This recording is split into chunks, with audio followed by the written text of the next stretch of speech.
This is Pat Soundbites Unplugged. Unplugged. The podcast where all the artists go to tell it as it is. Careers, music, tours, and more.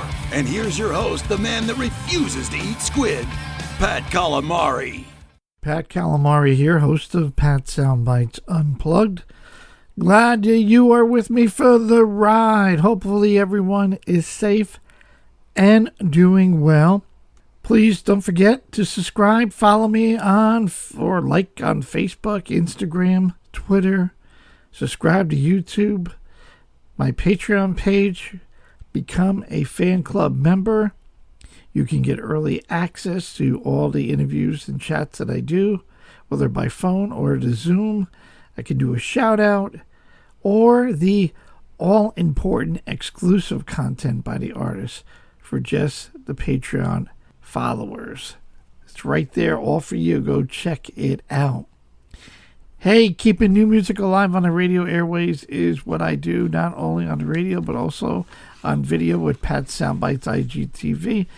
But we're talking podcasts today, and I'm talking phone interview, and I'm talking new music. Great band based out of Portland, Oregon. The band is The Loyal Order, and I got to speak with frontman, lead vocalist Jeff Buhner today. And what a great chat. What a cool guy. Great songwriter. Great history with this band. We talk about the track. We talk about the band. We talk about, well, a lot of things. He's got an incredible, powerful track called Tears from Kelly. But that's not included, won't be included right now in the 9-track album that will soon to be out in July. There are going to be some pre-sales coming up in a week or so that Jeff mentioned. So I have been playing Ready for Dead for almost a month now and getting excellent reviews. So go check out Ready for Dead. Go check out the video. Buy the single, or you can wait for the pre-sales. And check out the band, The Loyal Order. All good stuff. Okay, as always, sit tight, live, love, and laugh a lot, because life is way too short. My awesome interview with Mr. Jeff Buhner on Pat Soundbites Unplugged. Hey, this is Jeff Buhner from The Loyal Order, and you're listening to Pat Soundbites Unplugged. WBXO Classic Rock Redefined in conjunction with Pat's Soundbites Unplugged podcast. A pleasure to have lead vocalist of the rock group The Loyal Order, Mr. Jeff Buhner, on the phone from Portland, Oregon. What's going on, Jeff? Hey, how you doing? Good to be on here with you. Yeah, I gotta say, man, New York loves Ready for Dead and seems to love the Loyal Order. I've been playing the track for at least 3 weeks straight. Gonna see if we can work it on the rotation, and the feedback is pretty incredible. Going good. Jeff and Brandon and the band has released the single Ready for Dead, which I've been playing, and the video, which I'm going to throw out there on Facebook probably later on today. So things are going well for you, my friend. Yeah, man, everything's really exciting right now. We finished up our record not too long ago, and it's a distribution now, and it'll be out in a few weeks here. And we'll do a pre-sale on it before that. But yeah, man, things are going great. I'm overwhelmed by the incredible response from everybody, and for the music video and the single.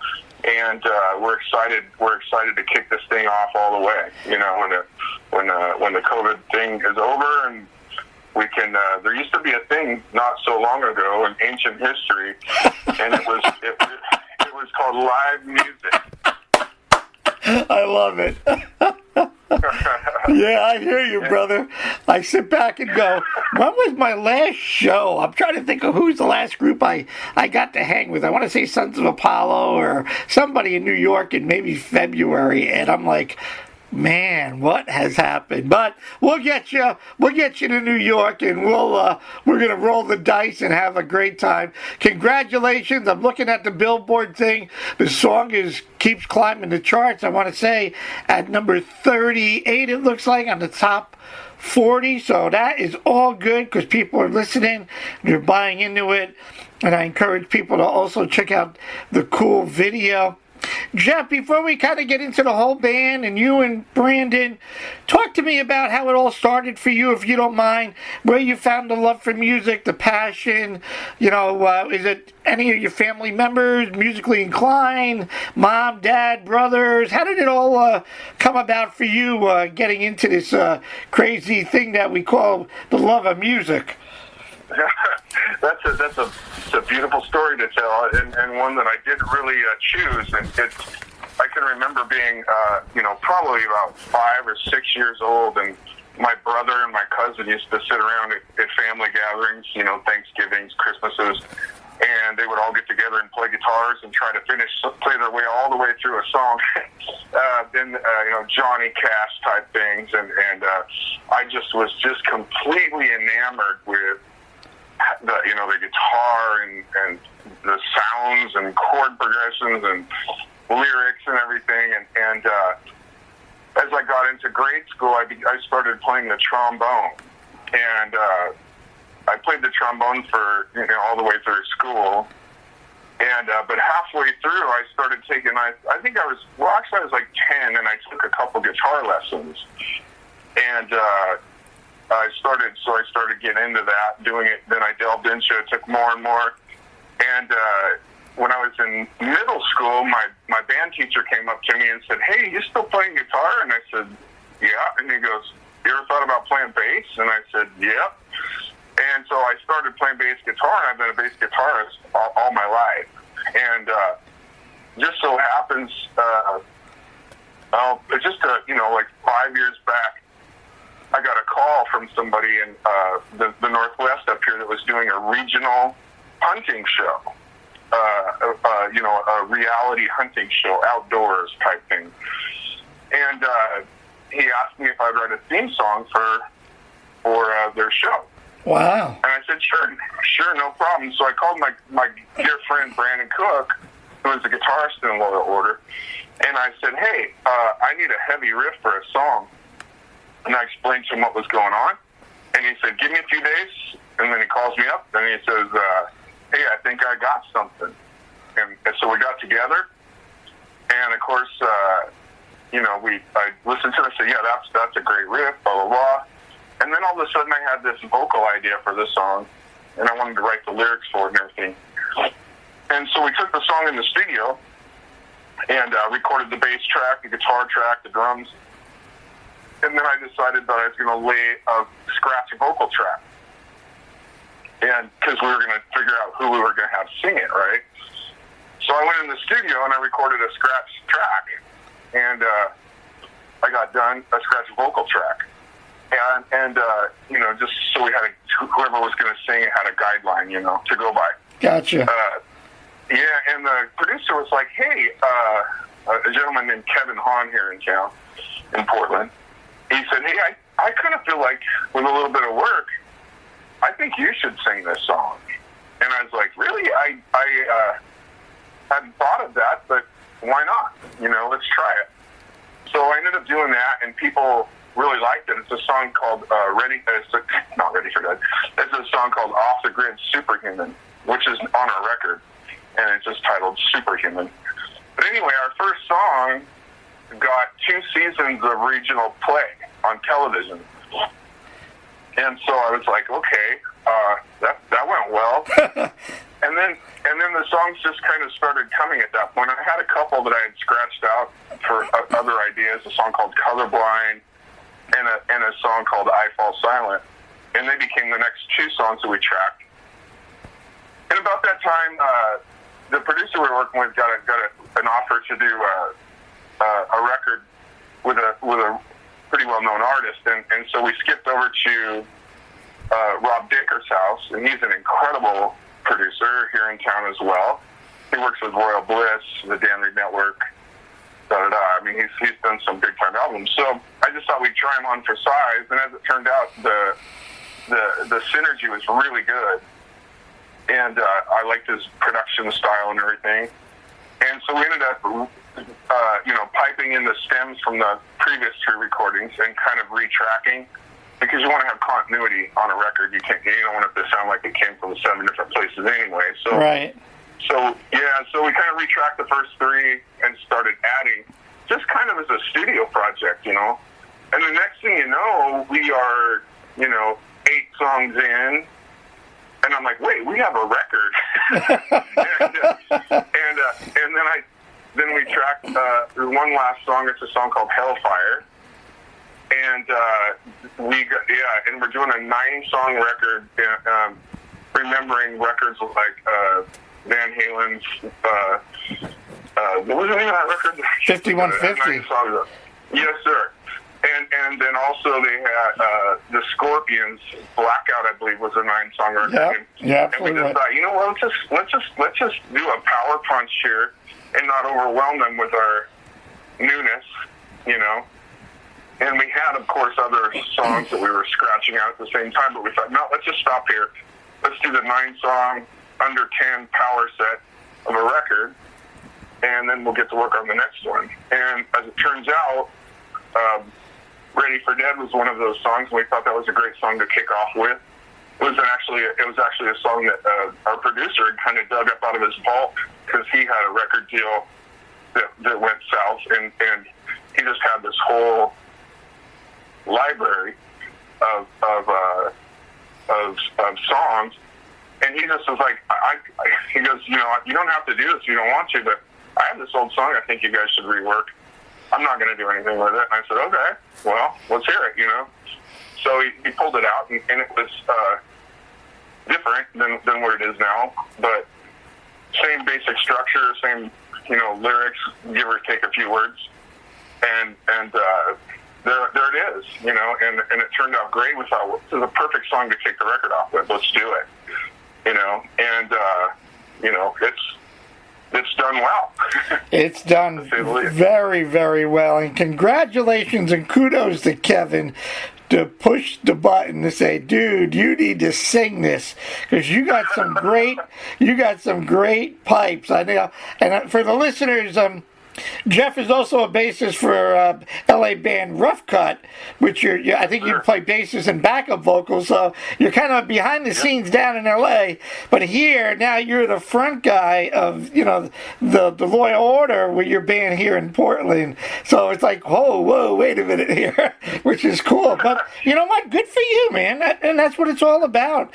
And, we all take the chance, we all take the risk, and you don't know until you figure it out. And good for you. You got great pipes, and the song's doing really good. And that's awesome, man. Great story. Oh, yeah, thank you, man. Yeah, it's like I said, I've been kind of feeling my way through the dark on this thing, and once I got kind of cruising into the vocal mode, I mean, I've sang lead in, cover band type shows, and, covered other people's music, and sang, but it was never. I was always had a bass strapped on. I was that guy. Right. But in this band, I just wanted to front, and the reason that I have behind that is because of my love for the bass guitar, and how the connection between the bassist and the drummer is super important. Had I been singing for years and years, I would have just kept the bass on. But I thought, you know what? If I do both, and I'm, thinking too much about singing, it's going to affect my bass playing and vice versa, right? And there's a thing in music called pocket, and it's that relationship between the bass guitar and the drummer. Right. And the drummer's got that pocket going on, and if the bass isn't right with it, the song suffers, And so I thought, you know what? Now we're going to get somebody kick-ass to play bass with us. And we ended up getting Patrick Young, who I've looked up to for a very long time. And he's you might know him from a band called Black and Blue. Yep. Yeah. So so he's playing bass with us, and we have Kyle Baltus playing drums.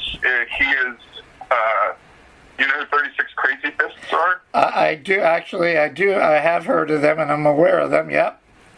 Yeah, and Light the Torch, Howard Jones's band from Killswitch Engage. He tours with him when they're out too. And we have Justin Gibson on guitar as our second guitarist, and he's amazing. He and Brandon play so well together. It's two top top-shelf rock and roll guitar players. So that's, you know, they're kind of like Adrian and David in Iron Maiden, you know, the relationship that they have playing-wise. Oh, nice. So they even do some of the, you know, guitar harmony solos and stuff like that, too. So it's really cool. Well, it's great that you got an accomplished group of musicians, so it's not like I got a bunch of guys that never done this before. I will say, man, Bruce Dickinson, Eddie Vedder, Tom Hazard, look out, because Jeff's got the vocals, man, and that's pretty cool. A new instrument. You know, I always ask. I've had the pleasure to meet Paul Rogers, the great Paul Rogers, and Glenn Hughes, and I always say to them, you know, Mark Slaughter, you know, your instrument, besides, you know, the vocals, I mean, how do you prevent the damage? I mean, Paul Rogers and Glenn Hughes and even Mark, I mean, 30 years, 40 years of keeping that same voice intact, and it sounds like, you know, 1970s and 80s all over again. And they all say, besides getting lots of rest, lots of sleep, and lots of you know, hydration, lots of drinking water, no screwing around. I think Mark was the one that said to me, he learned the hard way that you can't do interviews like chatting with me and then like 3 hours later actually putting down a track. He says, no way. It's either one way or another. You know, you can't do. So there's so, you know, as a fan and a guy on this side of the business, you know, I go to shows and I'm like, this is great. I'm not a musician. And now I have such a better perspective of the art, the instrument, the things that folks go through to make that sound, the product, come out so great. So so besides you got the bass under control, now you can't be yelling at the kids or you can't be screaming. You gotta watch your voice now. You know, that's pretty cool. So all good stuff. The physicality of singing is a whole. I mean, for me it's learning a whole new instrument. And you know, before when I was singing, I mean, I found certain techniques work, but I never really studied technique. I didn't realize that it was part of it. I guess I just never thought about it as much. And so I've taken a few vocal lessons from a maestro guy locally here in town, and you know, he's an opera singer, and he taught me techniques to use and where to sing from and how to breathe, and you know, what part of your head to focus on, like, you know, focusing on the soft palate instead of focusing on the throat, and you know, singing through, there's a term called singing through the mask, and then incorporating that with tone. You know, so your throat basically is kind of you kind of focus past your throat, and you get your throat kind of becomes almost like an effect that you use. You know, it's really a mental thing. It's a very interesting process, and it's like, you know, I'm a kid with a new toy. I don't even know how to use it totally. Oh, and by the way, you're the front man, which everybody's like focused on, unless, you know, Brendan or Justin gets into a cool guitar riff. I mean, yeah. And then I think of like the drummers. I think of the Phil Collinses, the Don Henleys, the Dean Casanova. You know, these guys are playing drums and singing, and I'm like, holy crap, man, the breathing, the keeping up with the drums. I'm like, oh, it's way over my head. But good for you, man. Yeah. Really good for you. It's working out well. I gotta ask you, I do a lot of time in prep work before I you know, talk to you, folks like yourself on the band, yourself, and any songs out there, and I come across Tears for Kelly, from Kelly. Yes. Holy crap, dude.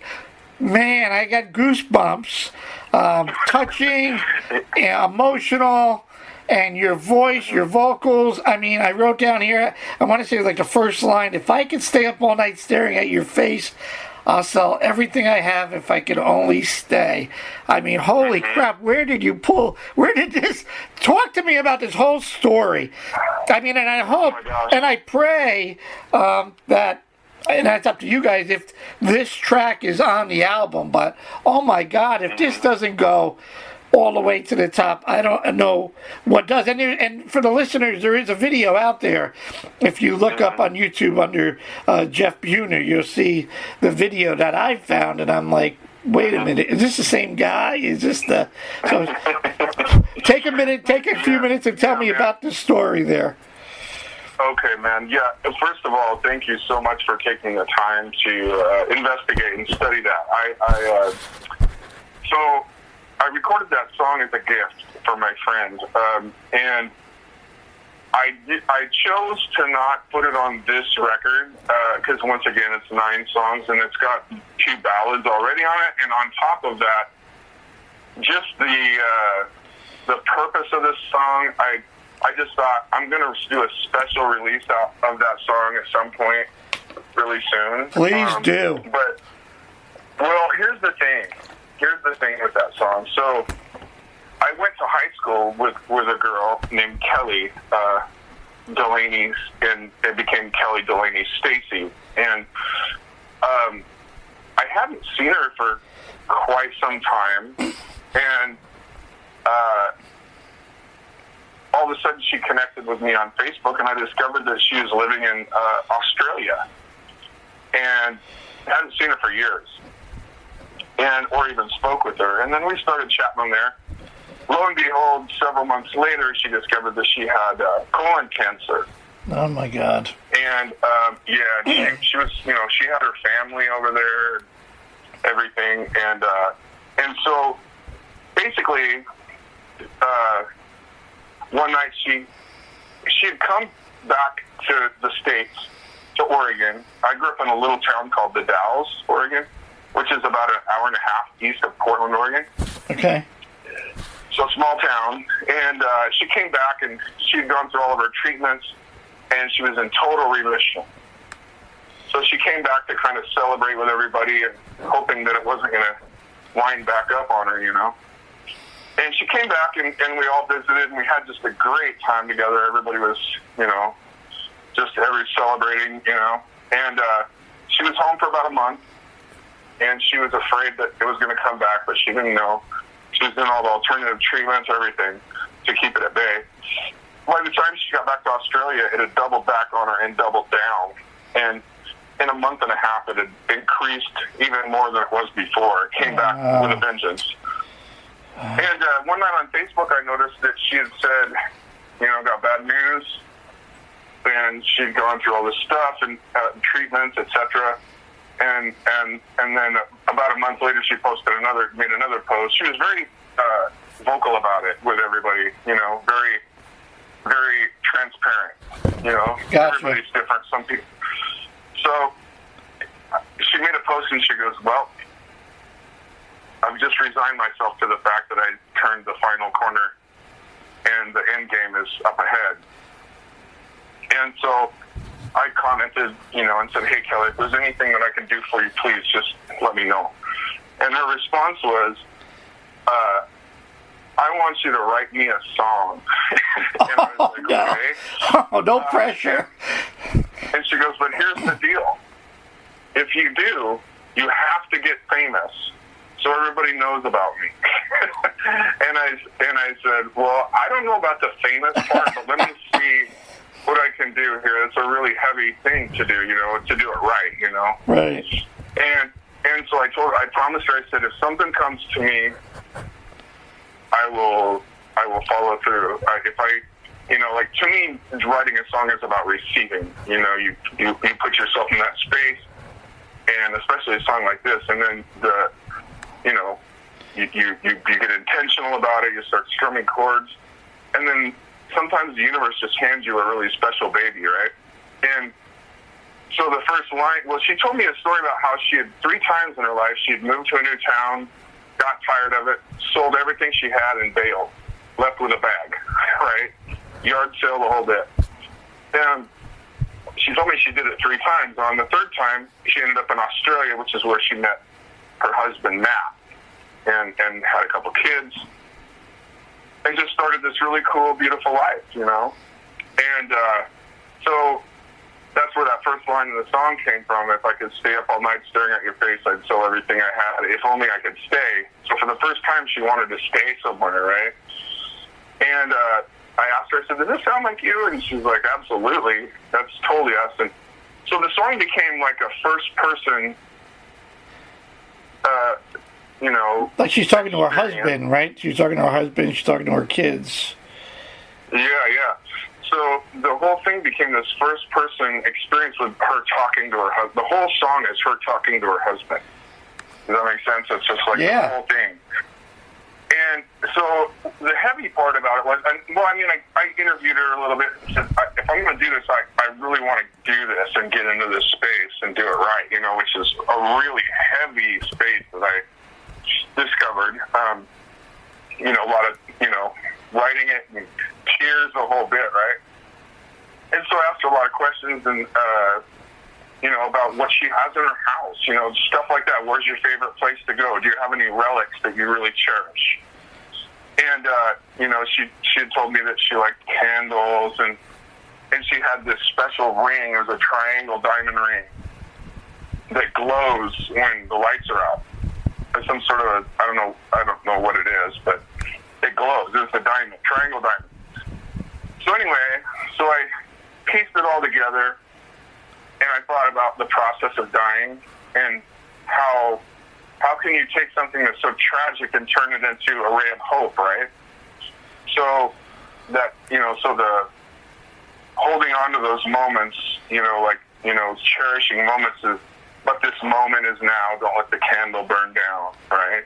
Jeez. And then talking about the process of dying, instead of it being this final thing, having it be, a transfer where the other realm opens before you, right?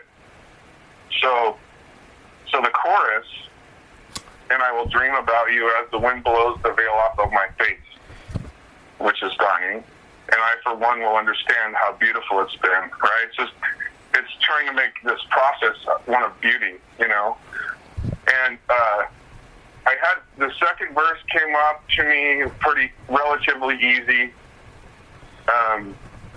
which is I can't think of her. you got me on the spot here.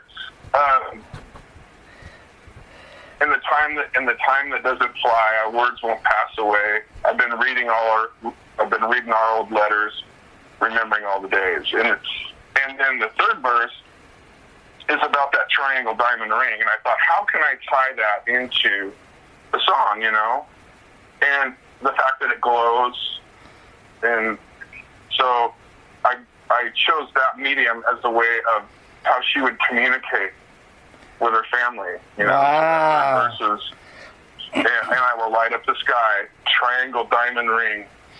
You'll find me in our sunsets and the eyes of all our kids, right? So how a person lives on, so I was really pleased with it, and I took it to our producer, and I said, hey, Rob, I got this situation here, I got this song. He goes, bring it. He goes, I'm in. So I took it in there, and we started tracking. I called Brandon in to record some guitar. Joe Mangus played drums on it.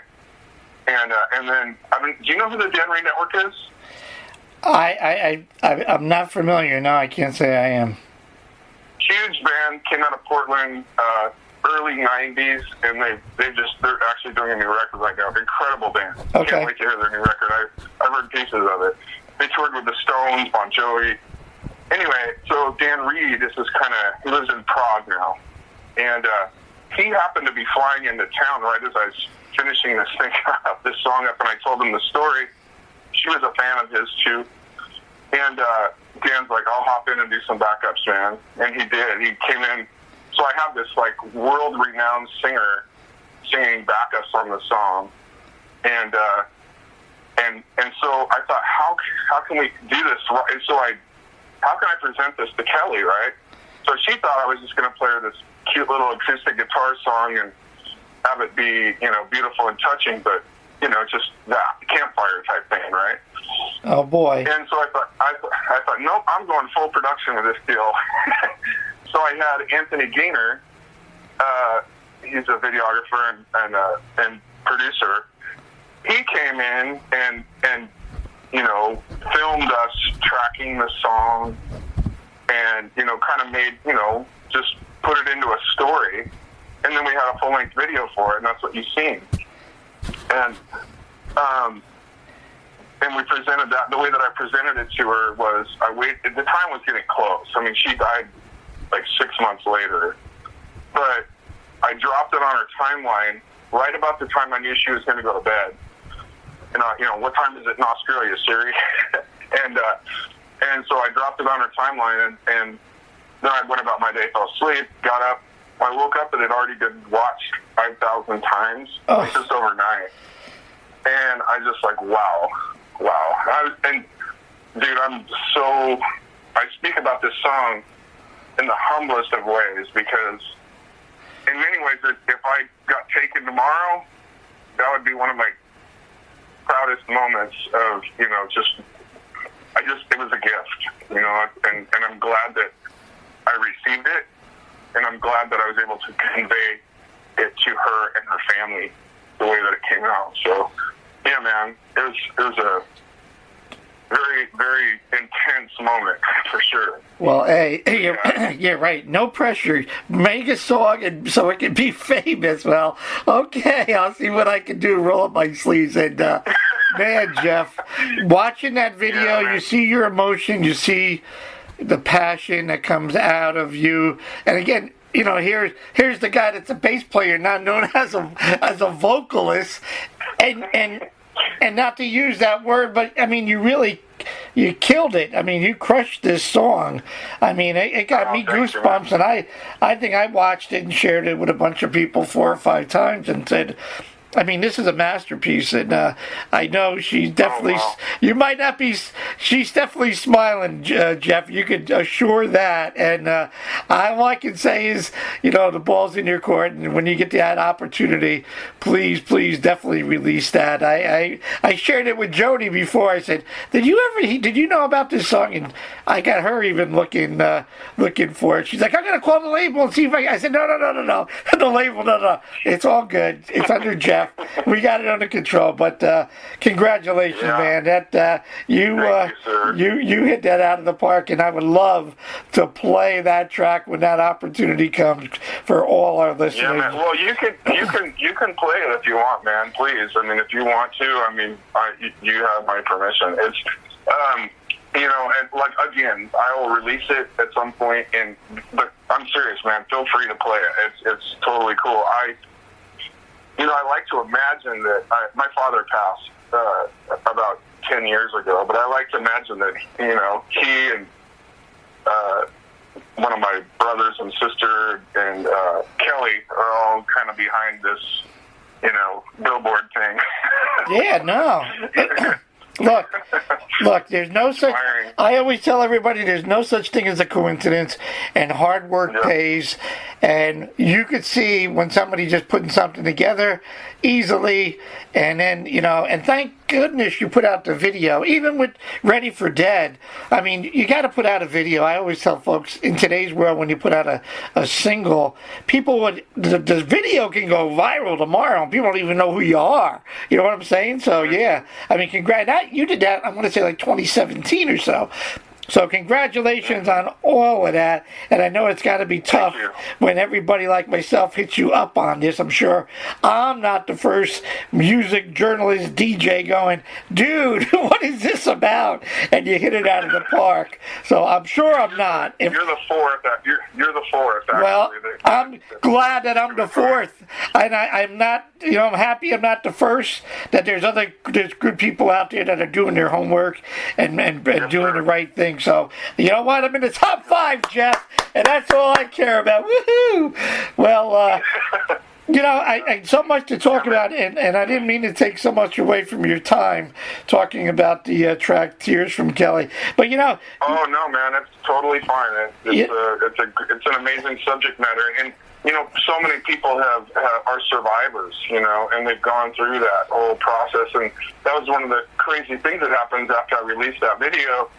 I went to a local show one night, and I walked in the door, and all these people came and talked to me about it. And did you know I'm a survivor? Or can I play that song at my dad's funeral? My dad just passed away. My sister, all these, like a lot of people that I had no idea, and I was just floored by the whole thing, and.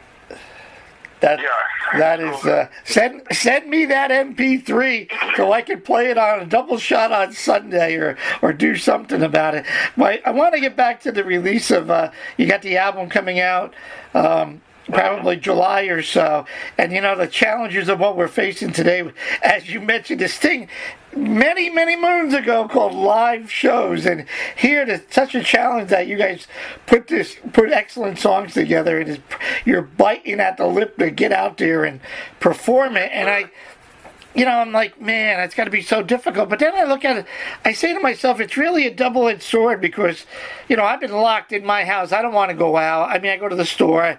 I do not, here in New York, out of all places, I do not want to catch this thing.